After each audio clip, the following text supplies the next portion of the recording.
ازيكم يا جماعه؟ عاملين ايه؟ يا رب تكونوا بخير. النهارده طالع اقول رد فعلي او ملخص عن مباراه نهائي دوري الابطال ضد مانشستر سيتي وتشيلسي. كلنا كنا متوقعين 100% ان مانشستر سيتي هو اللي واخد اللقب في البدايه. يعني اللي كان مرشح اللي ياخد لقب دوري الابطال هو باريس سان جيرمان، ولكن باريس سان جيرمان بعد ما طلع برشلونه وفاز على حامل اللقب السنه اللي فاتت، البايرن ميونخ فاز عليها. ولكن مانشستر سيتي ضربته في الاياب والذهاب وفازت عليه.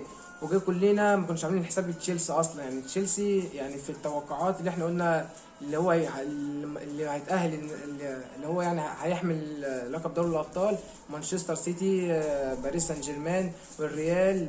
ولكن وكنا لو الليفر كان فاز على الريال كنا رشحنا الريال الليفر. بس تشيلسي فاجأت الجميع كله، اللي هي رفعت نهائي دوري الابطال. ومبروك لتشيلسي وهارد لك لمانشستر سيتي. ودلوقتي يا جماعه احنا في الشوط الاول، اول شوط لما بدا يعني كان تشيلسي مسيطر وجارديولا عمل غلط كبير. يعني هم اصلا في تشيلسي في الدوري فاز عليهم ماتشين ورا بعض. يعني كنا احنا حاطين الامل كله، قلنا مانشستر سيتي يعني ايه عملت كده مثلا، ان هم خسروا ضد تشيلسي في المباراتين اللي ورا بعض، اللي هم ايه يعني عاوزين يدوا ثقه لتشيلسي ويجوا في نهائي دوري الابطال ويضربوهم. واصلا كده دي اللقب الثاني لتشيلسي، ومانشستر سيتي ما حققتش اللقب ده ولا مره. يعني ايه نقول لهم هارد لك لهم ومبروك لتشيلسي. والماتش نتيجة الماتش كانت 1-0.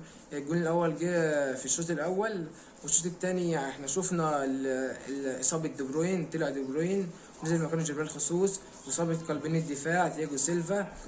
وكانت فرحة كبيرة. يعني توخيل راح اتأهل السنة اللي فاتت، اتأهل مع باريس سان جيرمان للنهائي وخسر النهائي. دي تاني سنة. ويعني هو كمان جه في نص الموسم، يعني في نص الموسم هو شغال. يعني يعني مدرب عالمي يعني صراحة. يعني مبروك لتشيلسي وهارد لك لمانشستر سيتي، والسلام عليكم ورحمة الله وبركاته.